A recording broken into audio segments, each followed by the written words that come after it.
How is the Josh? Welcome to UPSC Med Simple channel. We are starting one series, approach series for UPSC prelims questions through UPSC previous year questions. In this, what we are going to do, we'll see how few approaches can work in some kind of UPSC questions, and that we'll see through previous year UPSC questions. So in this series, first approach is a broader inclusive versus part options. Before going to that, I would like to tell you one thing which is very important before going in these approaches and all. That is, you should always rely on your knowledge, your understanding, your conceptual clarity, your reading. First thing, you should not rely on any trick or any kind of these approaches at the first go. You should always trust your knowledge, your understanding, conceptual clarity, and your reading. In second, you can have some kind of logic, then you can use common sense, and then you can reach out to the answers. So you should never go to these kind of approaches at first go. You should always trust your understanding, your knowledge, your conceptual clarity and reading. But applying all these, if you are not able to get any answer and if your attempt is very less, then you can definitely think of this kind of approaches. So in this series, first approach is broader inclusive versus parts options. Now we will see through UPSC previous year questions. First question paper is 2011 question paper. Few questions of this question paper we will see. First is which of the following statements appropriately describes fiscal stimulus? So question is about fiscal stimulus. So we'll see how this broader inclusive versus parts approach will work here. So first statement is, it is a massive investment by the government in manufacturing sector to ensure the supply of goods to meet the demand surge caused by rapid economic growth.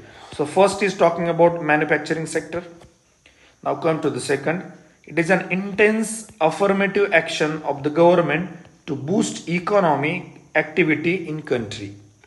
Then come to the third. It is government's intensive action on financial institutions to ensure disbursement of loans to agriculture sector and allied sectors to promote greater food production and contain food inflation. So this is talking about agriculture sector. Now come to the third. It is an extreme affirmative action by the government to pursue its policy of financial inclusion. So what I mean by broader inclusive versus parts option. First is a part option. Why? It is talking about manufacturing sector. Again, third is talking about agriculture sector. Again, part option. But come to the second. Second is talking about economic activity in general. That's why it is more broader and inclusive option, right? So you can eliminate first, you can eliminate third, then come to the fourth. It is an extreme. So tone is too much extreme affirmative action by the government to pursue its policy of financial inclusion. And again, it is not related to financial inclusion. It is talking about fiscal stimulus, economic, some kind of stimulus they are talking about. So option here is most appropriate is option B, right? So you can use this kind of approach when you are not able to understand what is fiscal stimulus, and with your understanding, your knowledge, your conceptual clarity, you are not able to solve this kind of questions. Here you can use this approach of broader inclusive versus part approach, right? We'll move on to the next question from 2011 itself. So question is, Himalayan range is very rich in species diversity. Which one among the following is the most appropriate? So talking about most appropriate region to this phenomena. When UPSC will ask most appropriate, that means there can be other options but which are not most appropriate. That can be appropriate. So we'll see one by one. First, it has high rainfall that supports luxuriant vegetative growth. Rainfall definitely supports this species richness. Then it is a confluence of different biogeographical zones. Yes, it also supports species diversity. Then exotic and invasive species have not been introduced in this region. Sorry.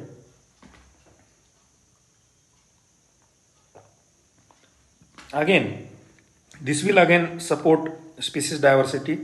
Then come to the D option. it has less human interference. Again, it will support. But they are talking about most appropriate. So here we can use broader,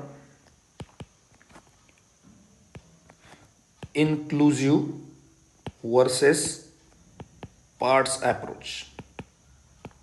How? It is talking about one part, that is rainfall. It is talking about exotic and invasive species. It is talking about less human interference. All these are responsible for species diversity. But come to the option B, confluence of different biogeographical zone. It is more broader. It is more inclusive. That's why answer is B. Right? Why not one? Why not third? Why not fourth? Because they are talking about parts. Rainfall, it's definitely, it is more inclusive. Confluence of different biogeographical zones means it will have more flora, fauna, it will have more biogeographical conditions, climatic conditions and all. That's why it is more broader and inclusive, right? Go to the next question. Now see the question number 25 from again 2011 question paper. With reference to India, consider the following central acts. First, Import and Export Control Act 1947. Second, Mining and Mineral Development Regulation Act 1957, then Customs Act 1962, then Indian Forest Act 1927. Question, which of the above acts have relevance to bearing on biodiversity conservation in India? They are talking about bearing, right? So in such questions, if you see this is one part, this is second part, these are the parts, and if you try to see the options given by the UPSC, 1 and 3 only, 2, 3 and 4, 1, 2, 3 and 4. So this is more inclusive, broader. And in such kind of questions, if you are not sure, you should go towards more inclusive options, that is 1, 2, 3 and 4. Now we can see how it is correct. Import and Export Control Act, yes, definitely that can avoid import and export of species, like there is smuggling, that can control. Then Mining and Mineral Development Regulation Act, yes, mining in the important biogeographical areas, that can affect. Then Customs Act, customs duty itself is to control this illegal trade and smuggling. Then Indian Forest Act itself is for the conservation. That's why 1, 2, 3 and 4. So answer is C, 1, 2, 3 and 4. Then we will move on to the next question. Again, very difficult question from 2011. What was the purpose with which Sir William Wedderburn W.S. Kane had set up Indian Parliamentary Committee in 1893? Indian Parliamentary Committee in 1893. First statement, to agitate for Indian political reforms in House of Commons. Can be possible. To campaign for the entry of Indians into imperial judiciary, can be possible. To facilitate discussion on India's independence in British Parliament, nonsense option. See, 1893 and they are talking about independence. I call it nonsense option. Doesn't make any kind of sense. Then to agitate for the entry of eminent Indians into British Parliament, again doesn't make any sense, because 1893 they are protesting or they are fighting for participation of Indians in British Parliament, right? That's why it doesn't make sense. Then we are coming to the 1 and 2. In first they are talking about Indian political reforms, and in second they are talking about imperial judiciary.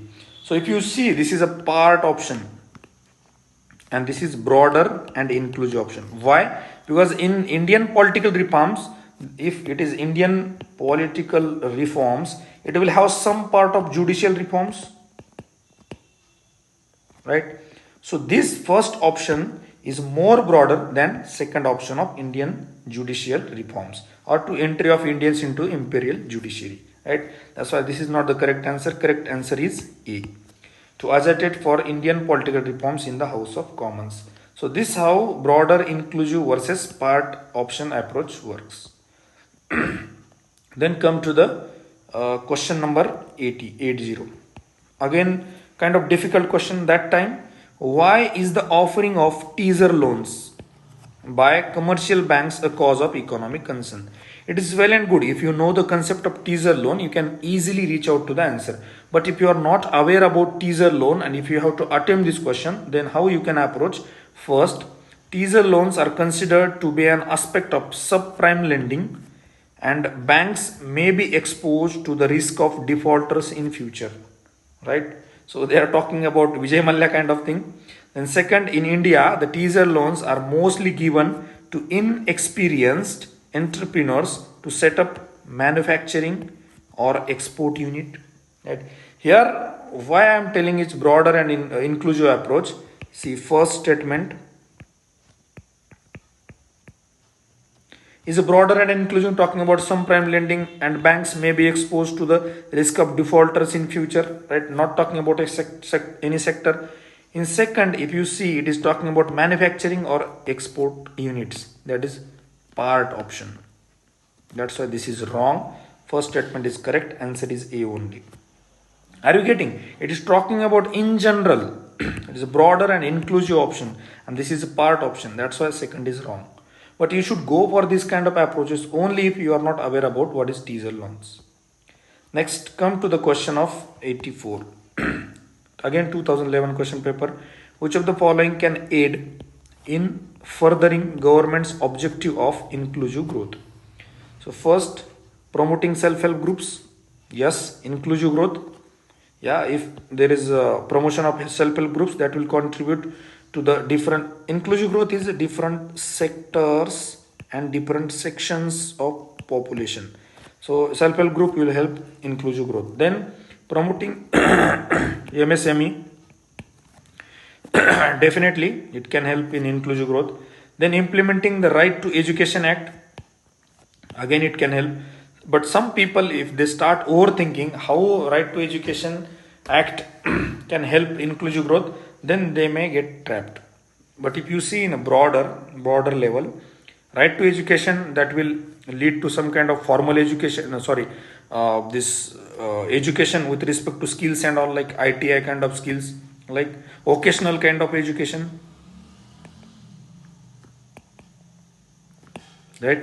If it is vocational kind of, that will directly lead to the inclusive growth, right? It will allow different sections of the people or different sections of the society to get educated to acquire some kind of skills, and that will lead to inclusive growth. Otherwise you will stuck with 1 and 2 only, but you have to include 3 because that will make more broader and inclusive approach. That's why answer is D, 1, 2 and 3, right? Next question is from 2013 question paper, right? So this is question. Consider the following: electromagnetic radiation, geothermal energy, gravitational force, plate movements, rotation of the earth, revolution of the earth, right? So which of the above are responsible for bringing dynamic changes on the surface of the earth, right? So you know electromagnetic radiation, you are not aware. For example, gravitational plate tectonics, you are 100% sure it has to be there. So where there is no 4, you can remove it. Then rotation of the earth and revolution of the earth, definitely rotation of the earth and revolution of the earth, they will have some kind of dynamic changes on the surface of the earth. You know this Coriolis force, right? So revolution and rotation, definitely. So 5 and 6, it is gone, right? Then come to the gravitational force, definitely, because gravitational force will hold the atmosphere on the earth, and that will have some dynamic changes. So in here, if you are not sure about 1 or 2, I will suggest you to go for more broader and inclusive option rather than part option. So you should go for 1, 2, 3, 4 and 5, 6. If you are confused about 5 and 6, you don't have any alternative like 1, 2, 3, 4 and 5. You have to club them together, 1, 2, 3, 4, 5 and 6. This is how this broader and inclusive option versus part option can work. Come to the next question from 2013. With reference to neem tree, consider the following statement. Neem oil can be used as the pesticide to control the proliferation of some species of insects and mites. True. Neem seeds are used in manufacture of biofuels and hospital detergents. True. Neem oil has applications in pharmaceutical industry. True, right? Here you will think of broader and inclusive approach, but as per the UPSC key, it will not work. Why? Because UPSC has considered this statement as a wrong. Neem seeds are used in the manufacture of biofuels and hospital detergent. UPSC has given this statement as a wrong. But if you search on net or somewhere, you will get that neem seeds can be used as a source of biofuel, and hospital detergent definitely you can use it, right? That's why answer given by UPSC is C, 1 and 3. Here this broader inclusive versus parts option will not work. While discussing any approach, one should be aware about where it will work and where it will not work. That's why I have taken this question deliberately. Here it will not work, so that you should not completely depend upon these approaches and you forget about what you have read, what you have understood, and what are your conceptual clarity, right? That's why you should not depend completely on these kind of approaches. It will not work always, but there are again 50-50% chances, right? You will either go for 1 and 3 or 1 and and 1 2 and 3, right? Here the chances are 50-50, right? Most of the people will go for 1 2 3, and most of the time it will be the correct, but sometimes it may not correct. That's what to tell you I have taken this question, right? Then come to the next question.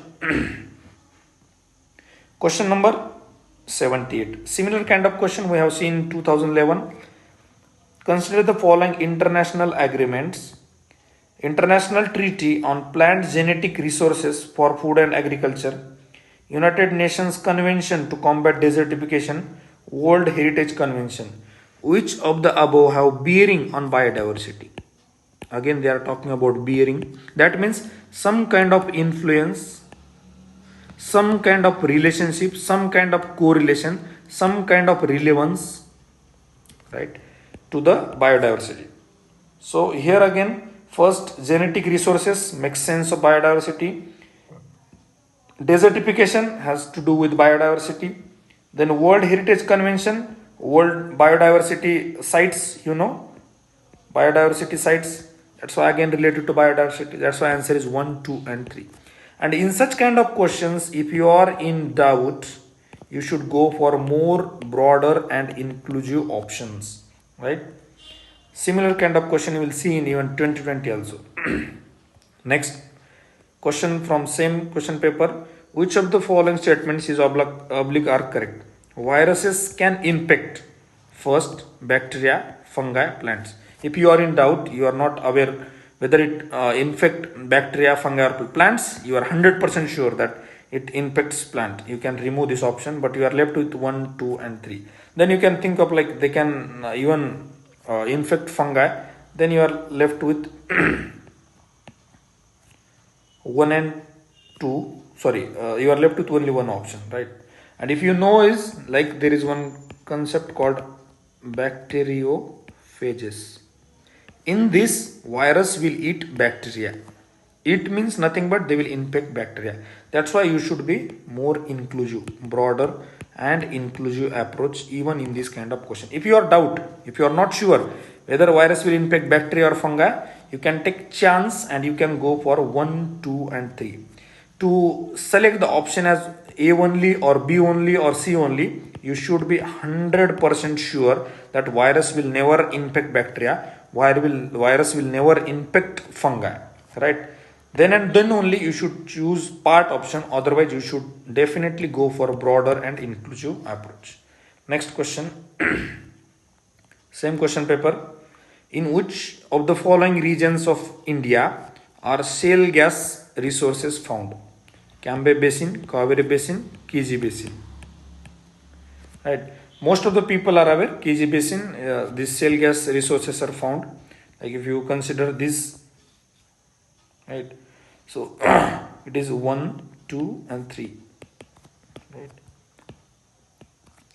So people are aware about this. They will remove first. What about Cambay and Kaveri Basin? Right. If you are in doubt or if you are only 100% sure that it is not Cambay, it is not Kaveri, then only you should go for 3 only. Otherwise, if you have slightest doubt whether it is there in Cambay or Kaveri, you should go for inclusive D 1, 2 and 3, right? This is broader and inclusive approach versus parts approach. Next question from 2017 question paper.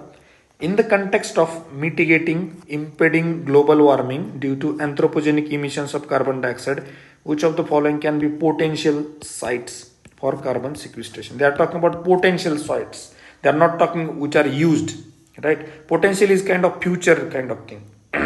So first, abundant and uneconomic coal seams can be used.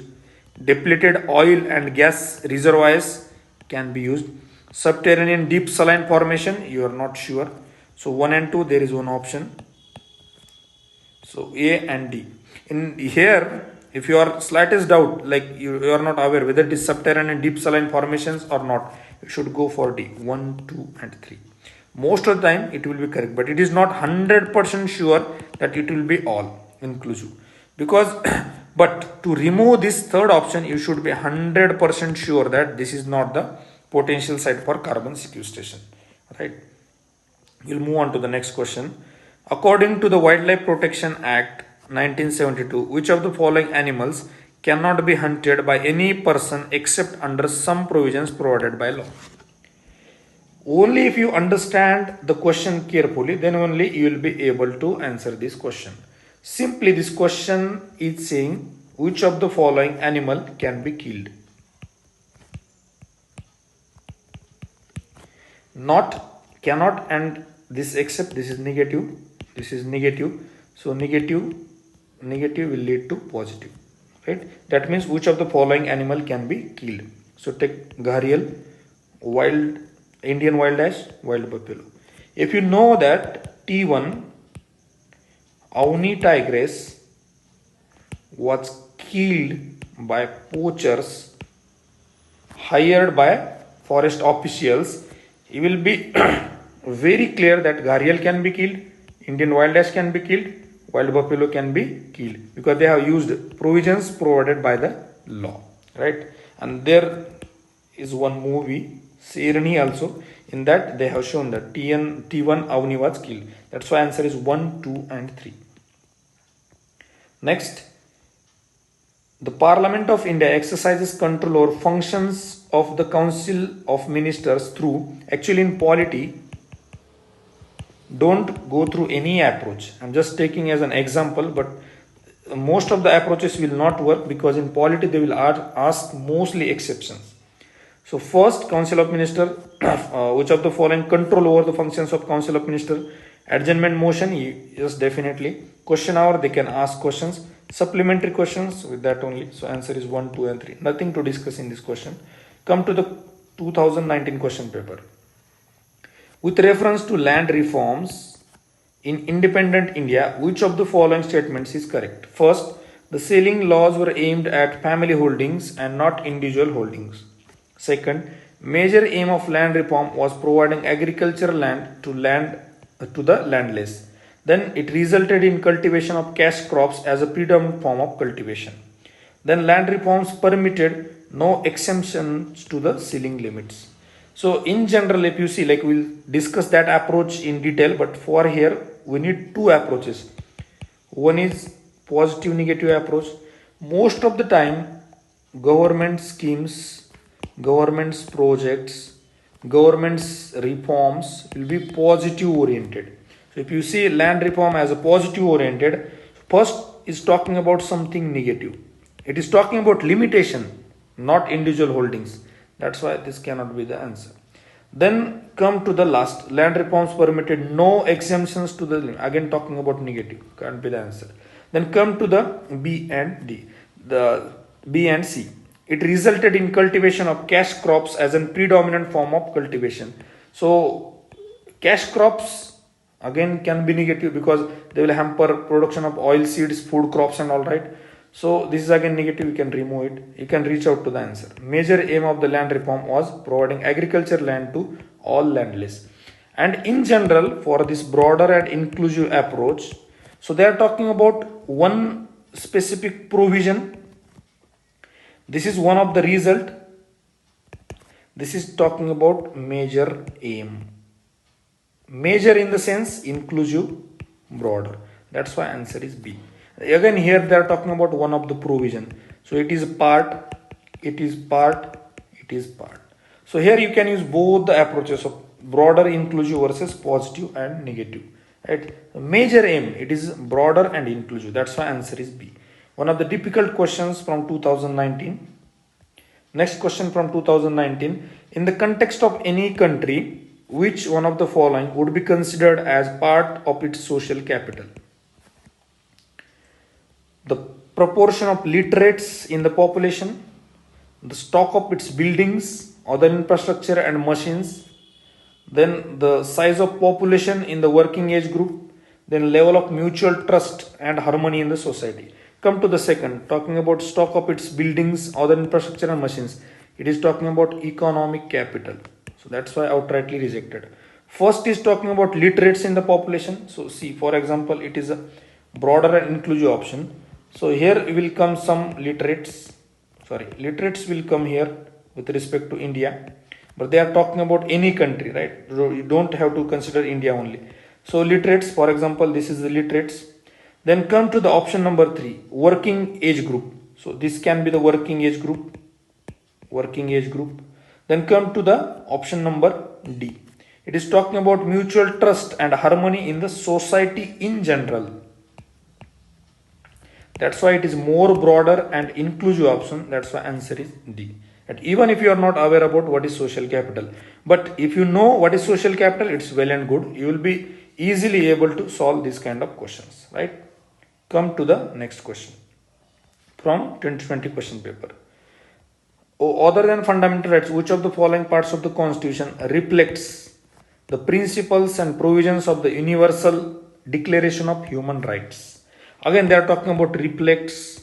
That means have some kind of bearing, some kind of relevance, some kind of relation, co-relationship with respect to Universal Declaration of Human Rights. Is the first preamble, then DPSP, fundamental rights. In polity, we know 1, 2, and 3, right? And even if you are not aware about this, whenever there is a reflects, bearing, they are talking about broader level.